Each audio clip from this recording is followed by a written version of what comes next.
Welcome to GoldenAgeRadio.com, rumble.com/C/GAR. Brand new episodes every week. Visit VeteransRadioMinistry.com to listen to more episodes like this. Staring vacantly. Presently he was moved by a sense of my observation, and looked up at me. I feigned to read. I feared I had unwittingly embarrassed him, and in a moment I was surprised to find him speaking. "I beg your pardon?" "That book," he repeated, pointing a lean finger. "It's about dreams." "Obviously," I answered, for it was Fortnum Roscoe's Dream States, and the title was on the cover. He hung silent for a space, as if he sought words. "Yes," he said at last, "but they tell you nothing." I looked a little more attentively at his face. "There are dreams," he said, "and dreams."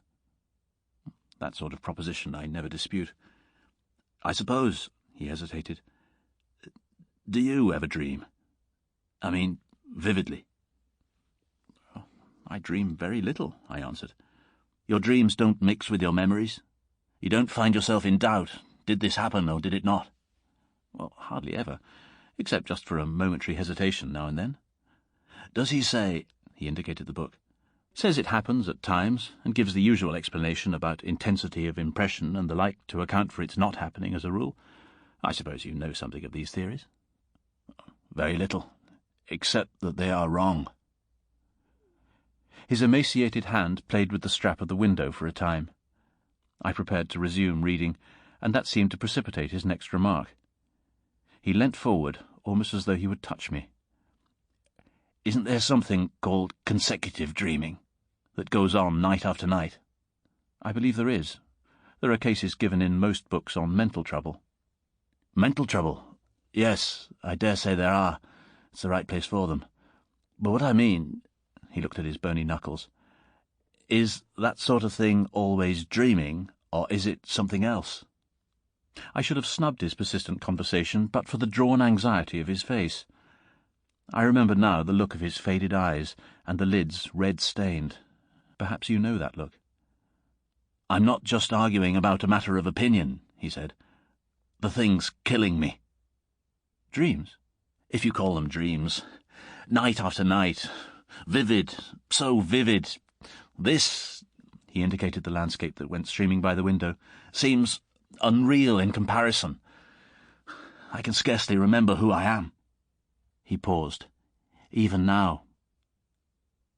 "The dream is always the same, do you mean?" I asked. "It's over." "You mean?" "I died." "Died?" "Smashed and killed, and now so much of me as that dream was, is dead. I dreamt I was another man, you know, living in a different part of the world and in a different time. Night after night I woke into that other life. Fresh scenes and fresh happenings, until I came upon the last." "When you died?" "Yeah, when I died." "And since then?" "No," he said. "Oh, thank God. That was the end of the dream." It was clear I was in for this dream, and after all I had an hour before me. The light was fading fast, and Fortnum Roscoe has a dreary way with him. "Living in a different time," I said. "Do you mean in some different age?" "Yes." "Past?" "No.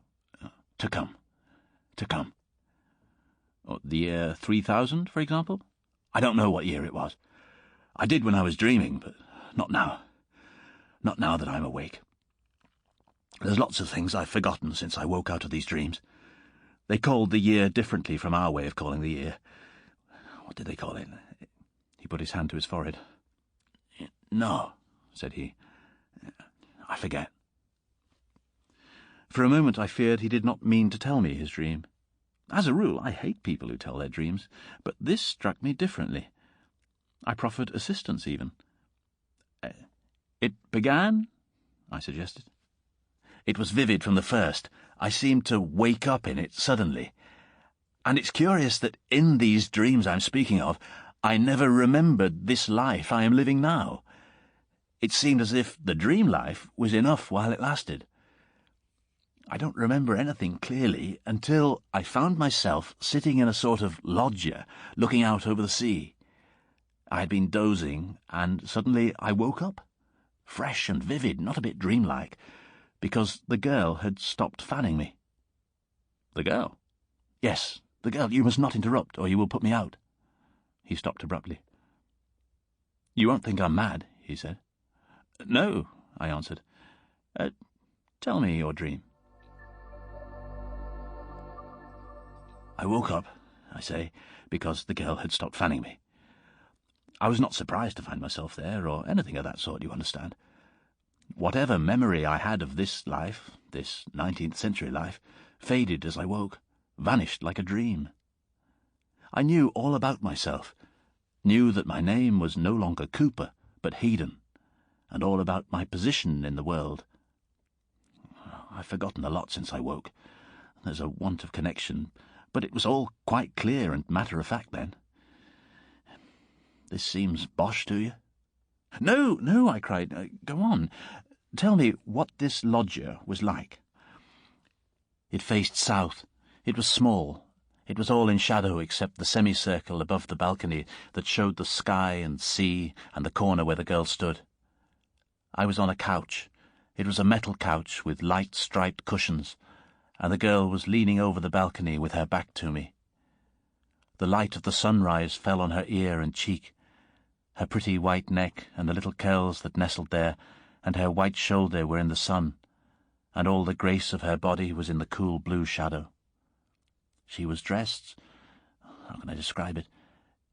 It was easy and flowing, and it came to me how beautiful and desirable she was, as though I had never seen her before. When at last I sighed and raised myself upon my arm, she turned her face to me. He stopped. I have lived 53 years in this world. I have had mother, sisters, friends, wife and daughters. All their faces, the play of their faces, I know. But the face of this girl, it is much more real to me. I can bring it back into memory so that I see it again. I could draw it or paint it. He stopped, but I said nothing. The face of a dream. She was beautiful. Not that beauty which is terrible, cold, and worshipful, like the beauty of a saint, nor that beauty that stirs fierce passions, but a sort of radiation, sweet lips that softened into smiles, and grave grey eyes. He stopped, and his face was downcast and hidden. Then he looked up at me and went on, making no further attempt to disguise his absolute belief in the reality of his story. You see, I had thrown up my plans and ambitions, thrown up all I had ever worked for or desired for her sake. I had been a masterman away there in the north, with influence and property and a great reputation, but none of it had seemed worth having beside her. I had come to the place, this city of sunny pleasures, with her, and left all those things to wreck and ruin just to save a last remnant at least of my life. While I had been in love with her before I knew that she had any care for me, before I had imagined she would dare, that we should dare, all my life had seemed vain and hollow, dust and ashes. It was dust and ashes. But it is impossible for one man to tell another these things. It's emotion, it's a tint, a light that comes and goes. Only while it's there, everything changes, everything. The thing is, I came away and left them in their crisis to do what they could. Left whom? I asked, puzzled. The people up in the north there. You see, in this dream, anyhow, I had been a big man. The sort of man men come to trust in, to group themselves about.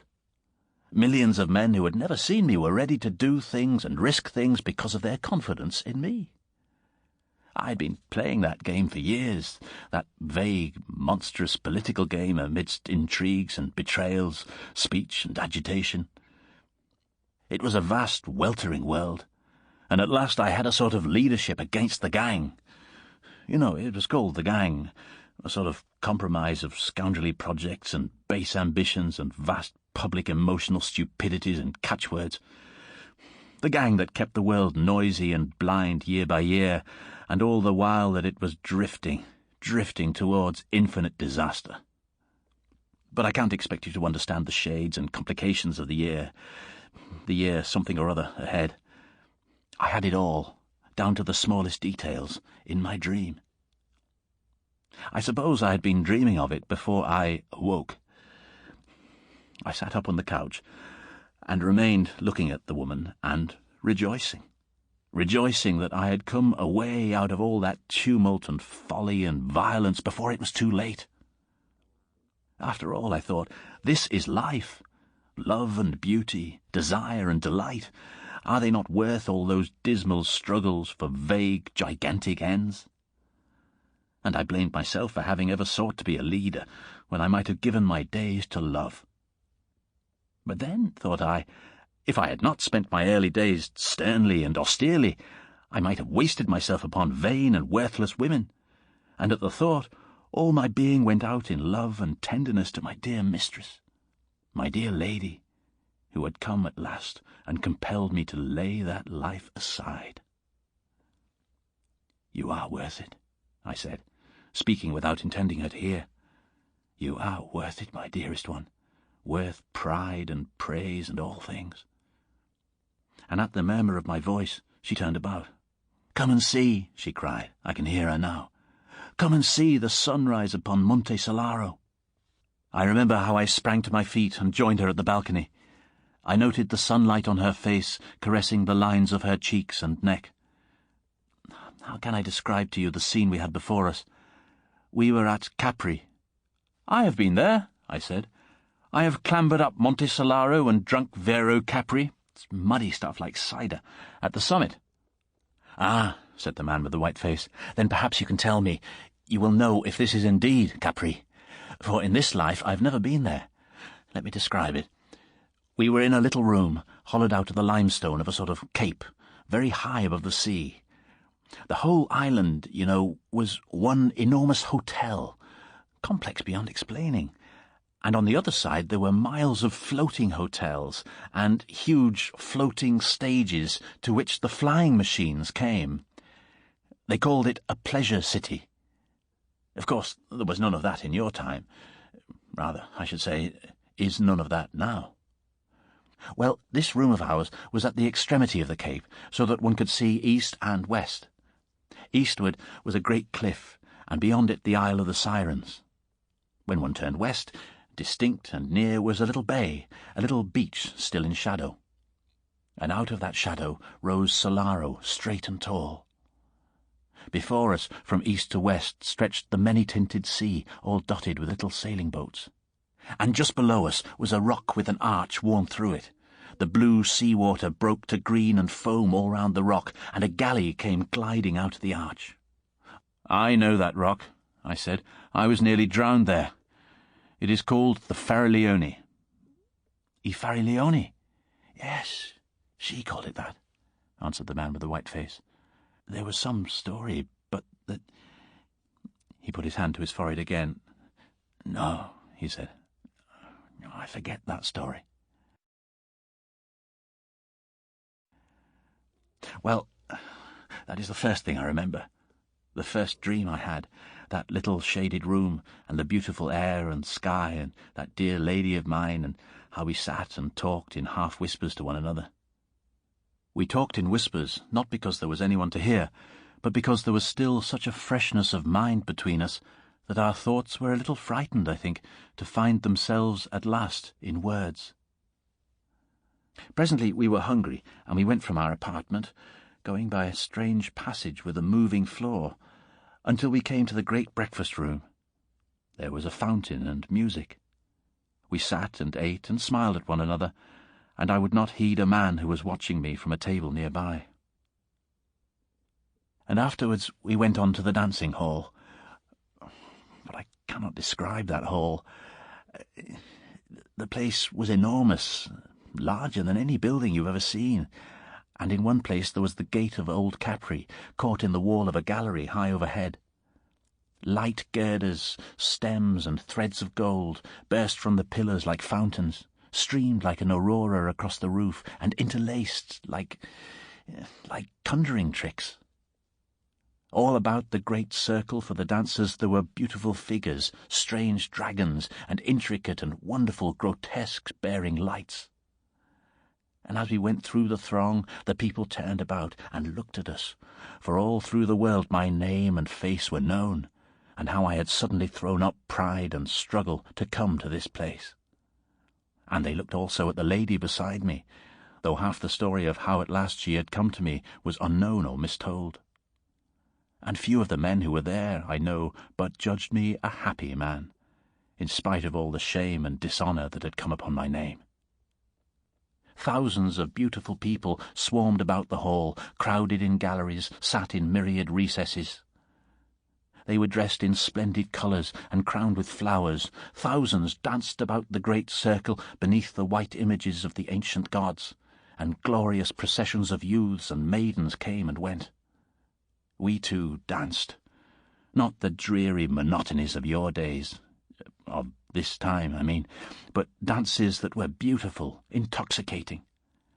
And even now I can see my lady dancing joyously. She danced, you know, with a serious dignity, and yet she was smiling at me and caressing me with her eyes. The music was different, he murmured. It went... I cannot describe it, but it was infinitely richer and more varied than any music that has ever come to me awake. And then, it was when we had done dancing, a man came to speak to me. He was a lean, resolute man, very soberly clad for that place, and already I had marked his face watching me in the breakfasting hall, and afterwards, as we went along the passage, I had avoided his eye. But now, as we sat in a little alcove, he came and touched me and spoke to me so that I was forced to listen.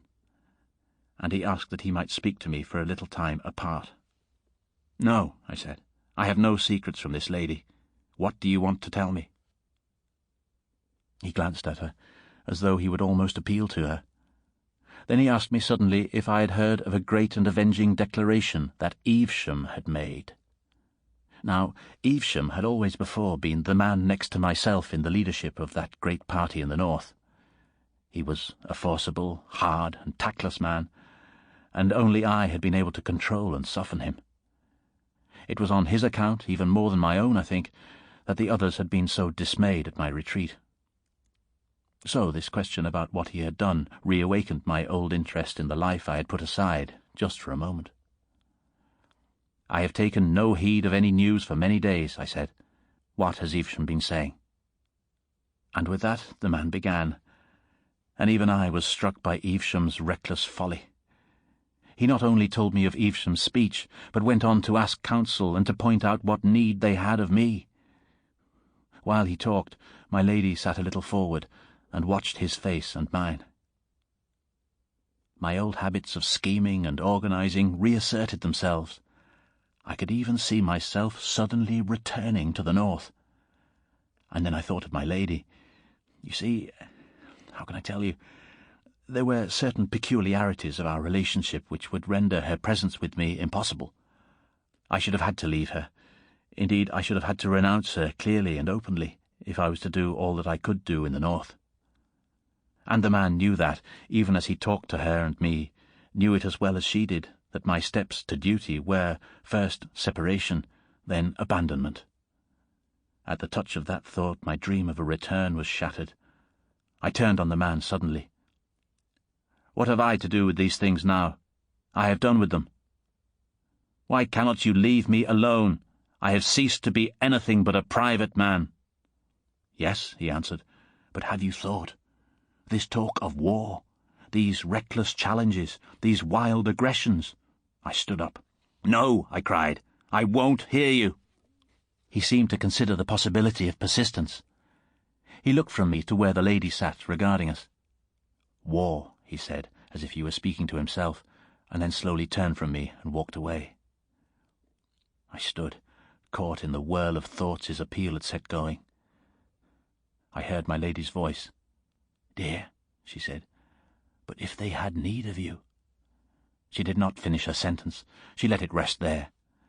I turned to her sweet face, and the balance of my mood swayed and reeled. They want me only to do the thing they dare not do themselves, I said.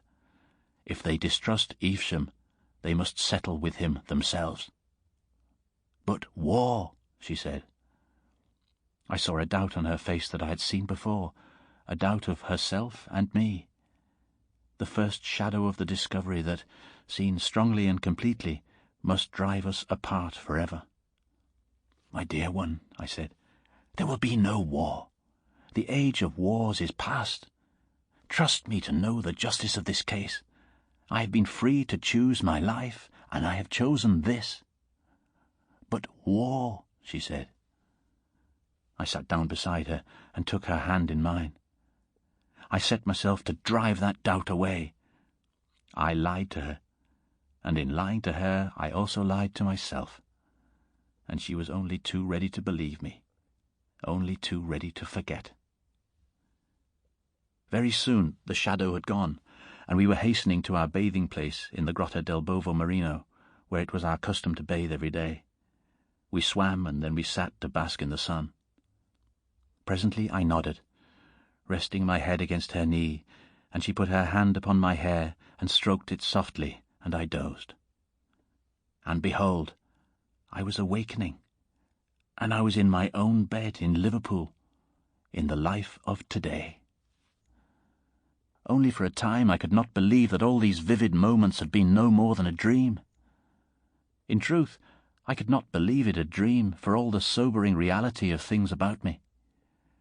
I bathed and dressed as it were by habit, and as I shaved I argued why I of all men should leave the woman I loved to go back to politics in the north. Even if Evesham did force the world back to war, what was that to me? Why should I feel the responsibility of a deity for the way the world might go? You know, that is not quite the way I think about affairs, about my real affairs. I'm a solicitor, you know, with a point of view. The vision was so real, you must understand, so utterly unlike a dream, that I kept perpetually recalling little irrelevant details. Even the gilt line that ran about the seat in the alcove where I had talked with the messenger from my deserted party. Have you ever heard of a dream that had a quality like that? So that afterwards you remembered little details you'd forgotten.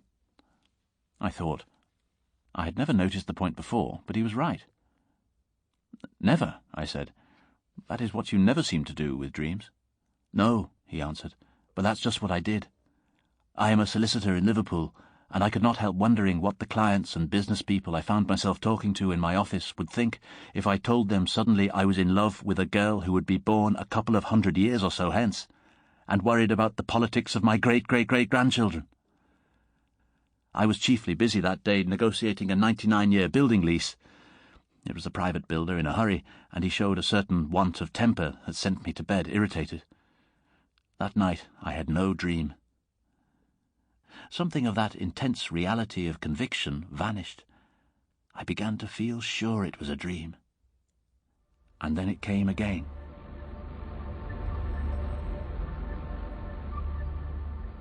When the dream came again, nearly 4 days later, it was very different. I think it's certain that 4 days had also elapsed in the dream. Many things had happened in the north.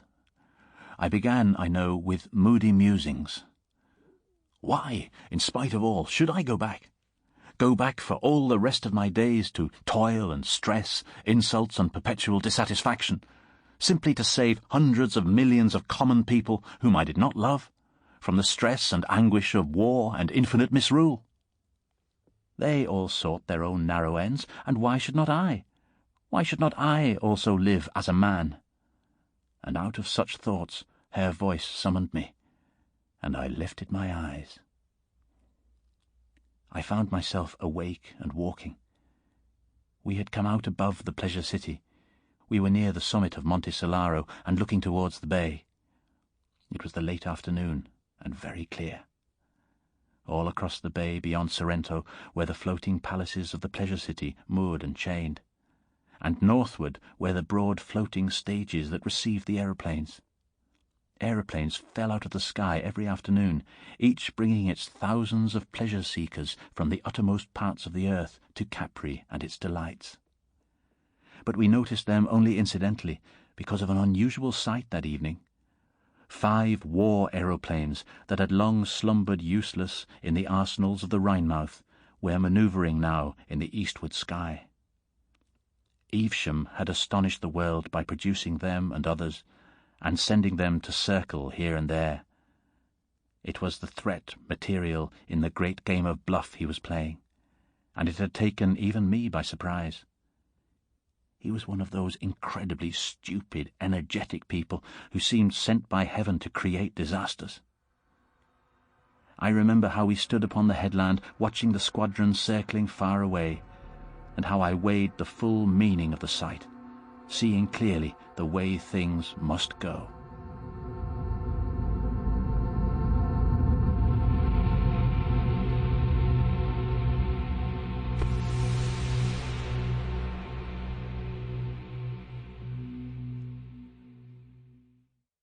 And I knew I had only to put it to her, and she would have let me go. Only I did not want to go. My will was all the other way about.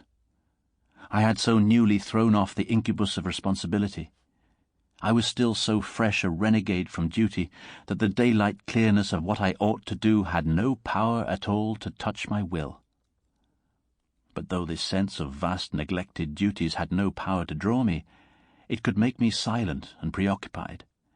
It robbed the days I had spent of half their brightness, and roused me into dark meditations in the silence of the night.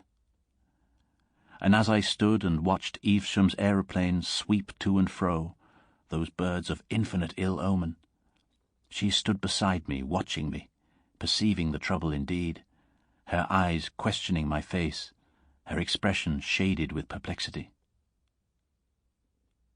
It was the sense of her that roused me from my mood. I turned upon her suddenly and challenged her to race down the mountain slopes. No, she said, as if I had jarred with her gravity, but I was resolved to end that gravity and make her run.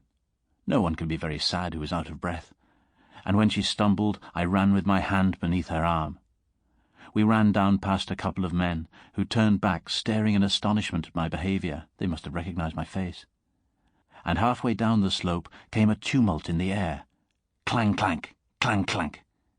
And we stopped, and presently over the hill crest those war things came flying one behind the other. The man seemed hesitating on the verge of a description. What were they like? I asked. They had never fought, he said. They were just like our ironclads are nowadays. They had never fought. No one knew what they might do. They were great driving things shaped like spearheads without a shaft, with a propeller in the place of the shaft. And they carried guns? Little guns, firing high explosive shells. They fired the guns backwards, out of the base of the leaf, so to speak, and rammed with the beak. That was the theory, you know, but they had never been fought.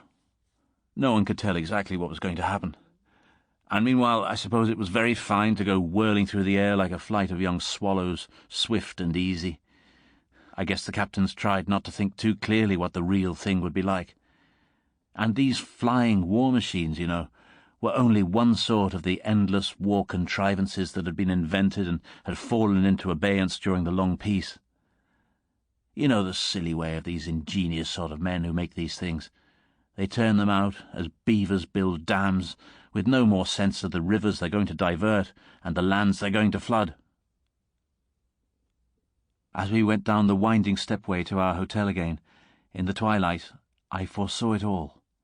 I saw how clearly and inevitably things were driving for war in Evesham's silly, violent hands. And I had some inkling of what war was bound to be under these new conditions.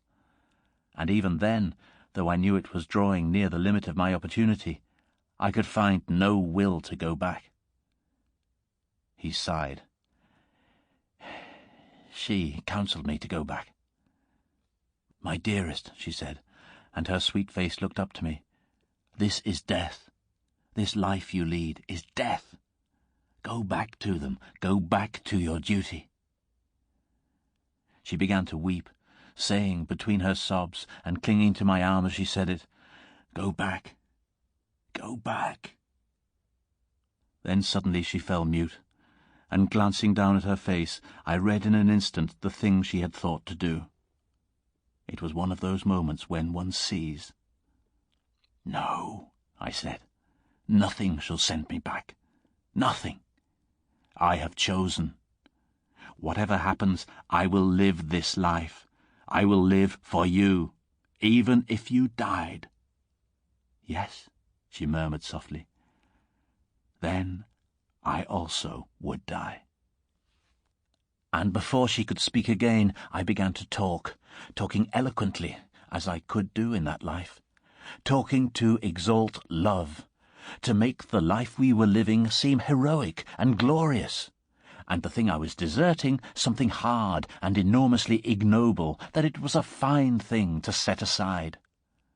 I bent all my mind to throw that glamour upon it, seeking not only to convert her, but myself to that. And so my moment passed.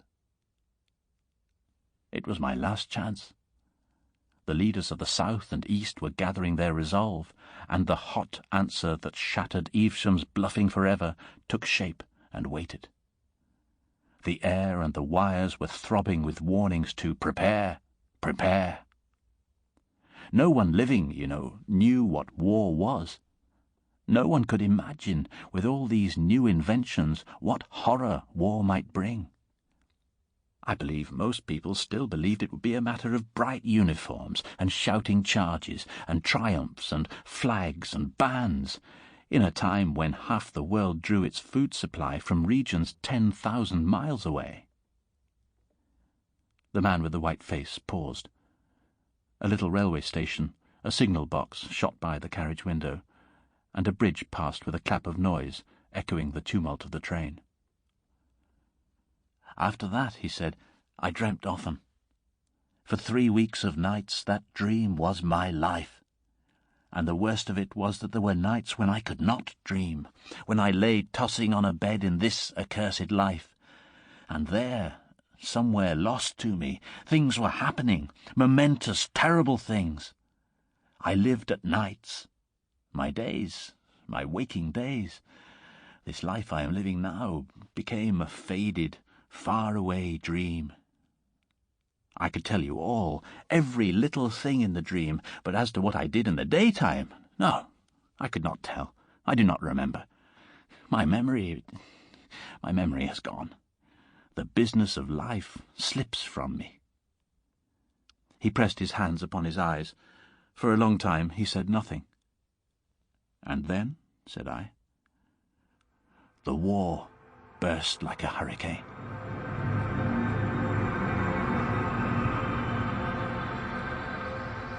He stared before him at unspeakable things. "One touch of unreality," he said, in the low tone of a man who speaks to himself, "and they would have been nightmares. But they were not nightmares. No." He was silent for so long that it dawned upon me that there was a danger of losing the rest of the story. But he went on talking again, in the same tone of questioning self-communion. "What was there to do but flight? I had not thought the war would touch Capri, but 2 nights after, the whole place was shouting and bawling. Every woman almost and every other man wore a badge, Evesham's badge. And there was no music but a jangling war song over and over again, and everywhere men enlisting. The whole island was awhirl with rumours. It was said again and again that fighting had begun. I had not expected this. I had seen so little of the life of pleasure that I had failed to reckon with this violence of the amateurs. The crowd jostled us and bawled in our ears. That accursed song deafened us. A woman shrieked at my lady because no badge was on her, and we too went back to our own place again. My lady white and silent, and I a-quiver with rage. So furious was I could have quarrelled with her if I could have found one shade of accusation in her eyes. I walked up and down our rock cell. "We must get out of this place," I said over and over. "I have made my choice, and I will have no hand in these troubles.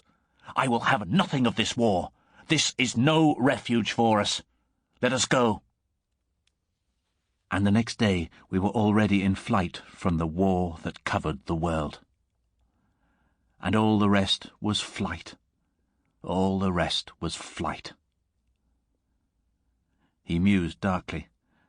I tried to draw him back to his story with questions. "Where did you go?" I said.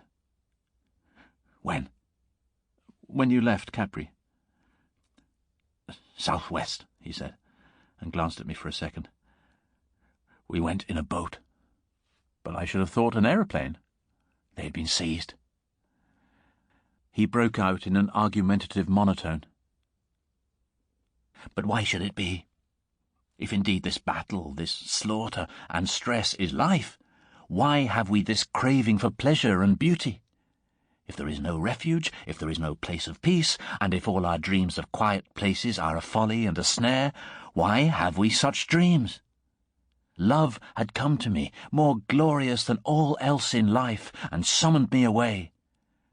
I had silenced all the voices, I had answered all the questions, and suddenly there was nothing but war and death. I had an inspiration. "After all," I said, "it could have been only a dream." "A dream?" he cried, flaming upon me. "A dream? When even now—" For the first time he became animated. A faint flush crept into his cheek. He spoke, looking away from me, and for all the rest of the time he looked away. "We are but phantoms," he said, "and the phantoms of phantoms, desires like cloud shadows and wills of straw that eddy in the wind. But one thing is real and certain. One thing is no dream stuff, but eternal and enduring. It is the centre of my life, and all other things about it are subordinate. I loved her, that woman of a dream, and she and I are dead together." A dream? How can it be a dream when it drenched a living life with unappeasable sorrow, when it makes all that I have lived for and cared for worthless and unmeaning? "Until that very moment when she was killed, I believe we still had a chance of getting away," he said. "All through the night and morning that we sailed across the sea from Capri to Salerno, we talked of escape. We were full of hope, and it clung about us to the end. Hope for the life together we should lead, out of it all, out of the battle and struggle, the wild and empty passions. We were uplifted as though our quest was a holy thing, as though love for another was a mission. Even when from our boat we saw the fair face of that great rock Capri, already scarred and gashed by the gun emplacements, we reckoned nothing of the imminent slaughter. It is love and reason, I said, fleeing from all this madness of war. And though we presently saw a squadron of aeroplanes flying across the southern sky, we did not heed it. There it was, a line of little dots in the sky, and then more, dotting the southeastern horizon, and then still more, until all that quarter of the sky was stippled with blue specks. They came, rising and falling and growing larger, like some huge flight of gulls, moving with a marvellous uniformity as they spread over a greater width of sky. Suddenly they swept round to the eastward and streamed eastward, growing smaller and smaller and clearer again until they vanished from the sky. And after that we noted to the northward and very high Evesham's fighting machines hanging high over Naples like an evening swarm of gnats. It seemed to have no more to do with us than a flight of birds. Even the mutter of guns far away in the southeast seemed to us to signify nothing. Each day, each dream after that, we were still exalted, still seeking that refuge where we might live and love. Fatigue had come upon us, pain and many distresses. For though we were dusty and stained by our toilsome tramping, and half-starved and with the horror of the dead men we had seen and the flight of the peasants, for very soon a gust of fighting swept up the peninsula, with these things haunting our minds, it still resulted only in a deepening resolution to escape. Oh, but she was brave and patient. She who had never faced hardship and exposure had courage for herself and me. We went to and fro, seeking an outlet, over a country all commandeered and ransacked by the gathering hosts of war. Always we went on foot. We had landed at Salerno, and we had been turned back from Cava, and we had tried to cross towards Taranto by a pass over Mount Alberno, but we had been driven back for want of food, so we had come down among the marshes by Paestum, where the great temples stand alone. I had some vague idea that by Paestum it might be possible to find a boat or something, and take once more to sea. And there it was the battle overtook us. A sort of soul-blindness had me. Plainly I could see that we were being hemmed in, that the great net of that giant warfare had us in its toils.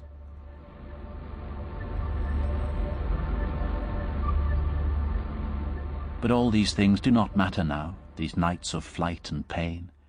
We were in an open place near those great temples at Paestum, at last, on a blank stony place dotted with spiky bushes, empty and desolate, and so flat that a grove of eucalyptus far away showed to the feet of its stems. How I can see it! My lady was sitting down under a bush resting a little, for she was very weak and weary, and I was standing up watching to see if I could tell the distance of the firing that came and went. They were still, fighting far from each other, with those terrible new weapons that had never before been used, guns that would carry beyond sight, and aeroplanes that would do what they would do no man could foretell. I knew that we were between the two armies, and that they drew together. I knew we were in danger, and that we could not stop there and rest. Though all these things were in my mind, they were in the background. Chiefly I was thinking of my lady. An aching distress filled me. For the first time she had owned herself beaten. Behind me I could hear her sobbing, but I would not turn round to her because I knew she had need of weeping, and had held herself so far and so long for me. It was well, I thought, that she would weep and rest, and then we would toil on again. Even now I can see her as she sat there, her lovely hair upon her shoulder, can mark again the deepening hollow of her cheek. And then, overhead in the sky flashed something and burst, and all about us I heard the bullets making a noise like a handful of peas suddenly thrown. They chipped the stones about us, and whirled fragments from the bricks, and passed. He put his hand to his mouth, and then moistened his lips. At the flash I had turned about. She stood up. She stood up and moved a step towards me, as though she wanted to reach me, and she had been shot through the heart. He stopped and stared at me. I felt all that foolish incapacity an Englishman feels on such occasions. I met his eyes for a moment, and then stared out of the window. For a long space we kept silence. When at last I looked at him, he was sitting back in his corner, his arms folded, and his teeth gnawing at his knuckles. "I carried her," he said, "towards the temples in my arms. I don't know why. They seemed a sort of sanctuary, She must have died almost instantly.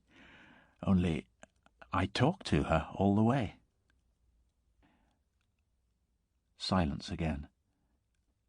"I have seen those temples," I said abruptly, and indeed he had brought those still, sunlit arcades of worn sandstone very vividly before me. "It was the brown one, the big brown one. I sat down on a fallen pillar and held her in my arms. And after a little while the lizards came out and ran about again, as though nothing unusual was going on, as though nothing had changed. 3 or 4 times shells burst about the beach, and then that ceased. Each time that happened, all the lizards scuttled in and hid for a space. That was all the mischief done, except that once a stray bullet gashed the stone hard by, made just a fresh, bright surface. "The curious thing," he remarked with the manner of a man who makes a trivial conversation, "is that I didn't think at all. I sat with her in my arms amidst the stones, in a sort of lethargy, stagnant. And I don't remember waking up. I don't remember dressing that day. I know I found myself in my office, with my letters all slit open in front of me, and how I was struck by the absurdity of being there, seeing that in reality I was sitting stunned in that Pestum temple with a dead woman in my arms. He stopped, and there was a long silence. Suddenly I perceived that we were running down the incline from Chalk Farm to Euston. I started at this passing of time. I turned on him with a brutal question, with the tone of now or never. "And did you dream again?" "Yes." He seemed to force himself to finish. His voice was very low. "Once more. I seemed to have suddenly awakened out of a great apathy, to have risen into a sitting position, and the body lay there on the stones beside me. A gaunt body. Not her, you know. So soon. It was not her. I may have heard voices, I do not know. Only I knew clearly that men were coming into the solitude, and that was a last outrage. I stood up and walked through the temple, and then there came into sight first one man dressed in a uniform of dirty white trimmed with blue, and then several climbing to the crest of the old wall of the vanished city and crouching there. They were little bright figures in the sunlight, and there they hung, weapon in hand, peering cautiously before them. And further away I saw others, and then more at another point in the wall. Presently the man I had first seen stood up and shouted a command, and his men came tumbling down the wall and into the high weeds towards the temple. He came facing towards me, and when he saw me, he stopped. At first I had watched these men with a mere curiosity, but when I had seen they meant to come to the temple, I was moved to forbid them. I shouted to the officer. "You must not come here," I cried. I am here with my dead." He stared, and then shouted a question back to me in some unknown tongue. I repeated what I had said. He shouted again, and I folded my arms and stood still. Presently he spoke to his men and came forward. He carried a drawn sword. I signed to him to keep away, but he continued to advance. Presently he was so close I could see his face clearly. It was a narrow face, with dull grey eyes and a black moustache. He had a scar on his upper lip, and he was dirty and unshaven. He kept shouting unintelligible things, questions perhaps, at me. I know now that he was afraid of me, but at the time that did not occur to me. As I tried to explain to him, he interrupted me in imperious tones, bidding me, I suppose, stand aside. He made to go past me, and I caught hold of him. I saw his face change at my grip. "You fool," I cried. "Don't you know? She's dead." He started back. He looked at me with cruel eyes. I saw a sort of exultant resolve leap into them, delight. Then, suddenly, with a scowl, he swept his sword back. So, and thrust. He stopped abruptly. I became aware of a change in the rhythm of the train. The brakes lifted their voices, and the carriage jarred and jerked. This present world insisted upon itself, became clamorous. I saw through the steamy window a signal box hoisting its constellation of green and red into the murky London twilight. I looked again at his drawn features. He ran me through the heart. It was a sort of astonishment, no fear, no pain, but just amazement. I felt it pierce me, felt the sword drive home into my body. The yellow platform lights came into the field of view, passing first rapidly, then slowly, and at last stopping with a jerk. Dim shapes of men passed to and fro without. "Euston!" cried a voice. "Do you mean—" There was no pain, no sting or smart. Amazement, and then darkness sweeping over everything. The hot, brutal face before me, the face of the man who had killed me, seemed to recede. It swept out of existence. "Euston!" clamoured the voices outside. "Euston!" The carriage door opened, admitting a flood of sound, and a porter stood regarding us.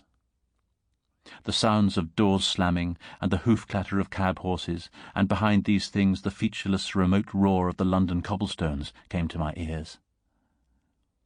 A darkness, a flood of darkness that opened and spread and blotted out all things.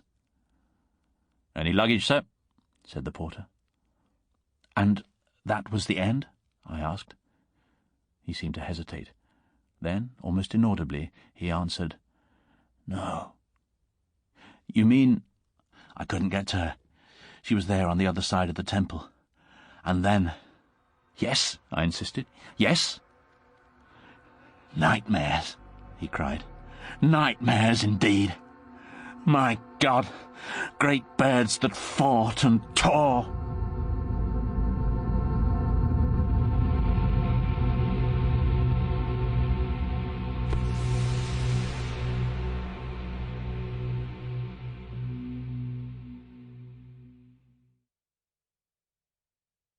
A Dream of Armageddon was read by Robert Bathurst. The producer was Gemma Jenkins.